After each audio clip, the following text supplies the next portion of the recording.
Hello, my name is Andrina Opiela. I am in your Medical Humanities Seminar Class 4813/003. Today I will be discussing you my final presentation, and the prompt that I have decided to discuss would be over sex education for students in public school K through 12 in the United States. I believe that there should be a nationally mandated sex education, that it should include certain topics like male and female sexuality, how babies physically are created, including the science behind it, and consent.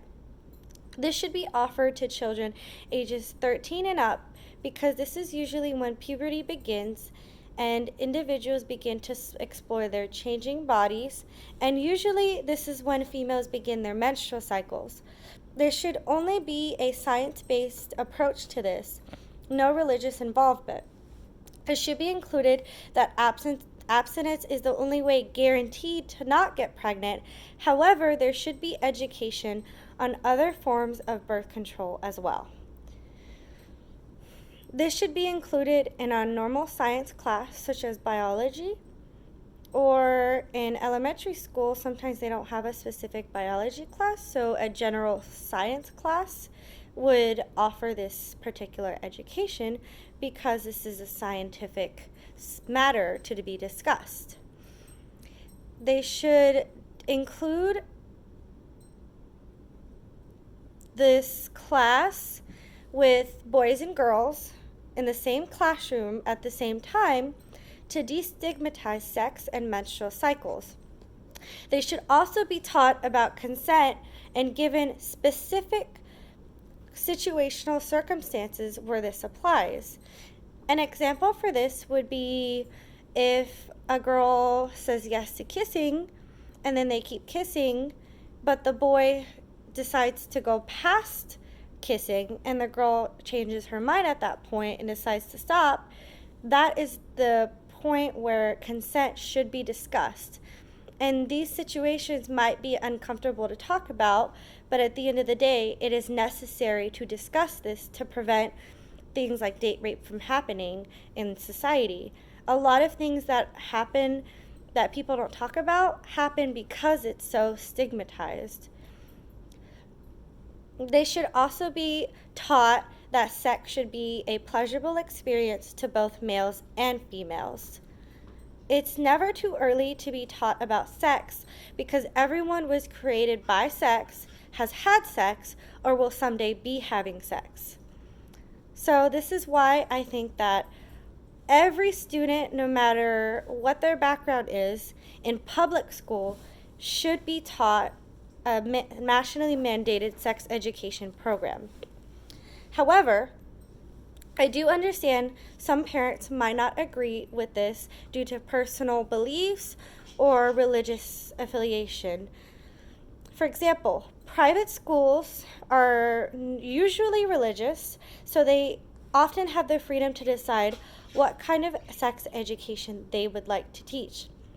Seeing as these are normally wealthier families that can afford to choose this option, underprivileged children from lower demographic areas might actually benefit from being more knowledgeable in sex education due to the higher number of teen pregnancy in lower income areas. Also, homeschooled children would be taught the way their parents choose to teach. At the end of the day, the United States is a free country, and we should all have the right to our opinions and beliefs, so there will always be a way to go around that. It can be relatable to non-vaxxers, how most public schools require vaccines, and some do not allow religious exemptions. They should homeschool their children in that case. Same goes for the type of education they want. If parents do not want their kids learning about evolution, they should homeschool them or send them to a school that does not teach this. Public school teaches certain hot topic ideas sometimes that a lot of parents decide to opt out of, but the reason why they can't just sign a letter and opt out of this in public school is because it should be offered in different ages and it should evolve as the children age into adults. I do have a source on why the United States needs a comprehensive sex education system. It's from the NCBI, which is the U.S. National Library of Medicine. This article is titled Abstinence Only Education and Teen Pregnancy Rates: Why We Need Comprehensive Sex Education in the United States. The appropriate type of sex education that should be taught continues to be a major topic of debate, and this is often motivated by the teen pregnancy and birth rates in the U.S. compared to other developed countries. Much of this debate has centered on whether abstinence only versus comprehensive sex education should be taught in public schools. Some argue that sex education covers safe sexual practices, such as condom use, sends a mixed message to students, and promotes sexual activity. This view is supported by the U.S. government currently, and it promotes abstinence-only initiatives through the Adolescent Family Life Act and community-based abstinence education. The problem with this is that there's actually research that shows that this is not the case. Abstinence-only education actually increases the teen pregnancy rate in the United States. Here's the United States teen pregnancy and birth rates compared to other developed countries. The United States is, and this is out of per 1,000 girls ages 15 to 19 years old. This is what a teen pregnancy would be qualified as. In the United States, it's 72%. France is 25%. Germany is 18%. The Netherlands is 11%. Canada is 29%. And the UK is 41%.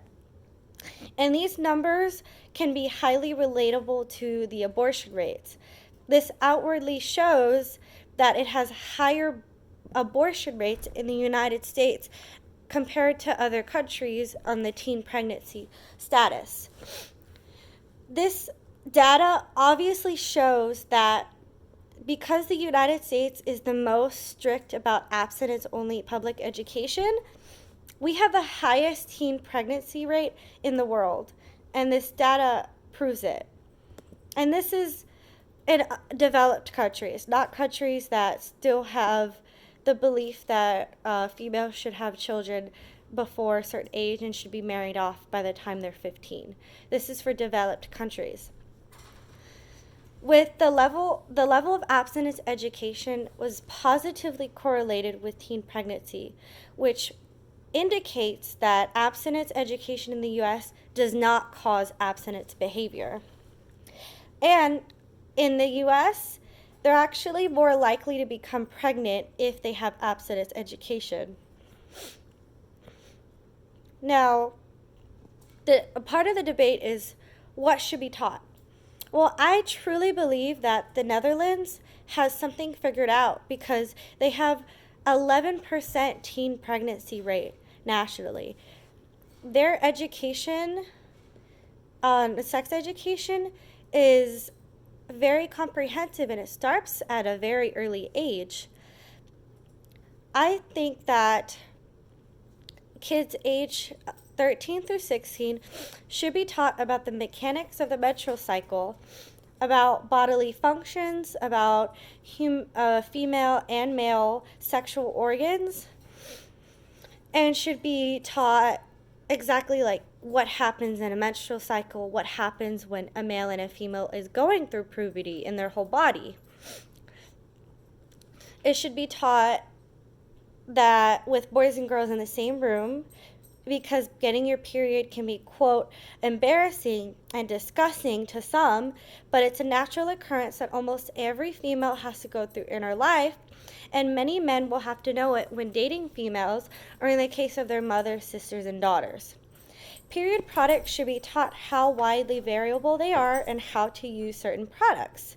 These products include tampons, pads, diva cups, and period panties.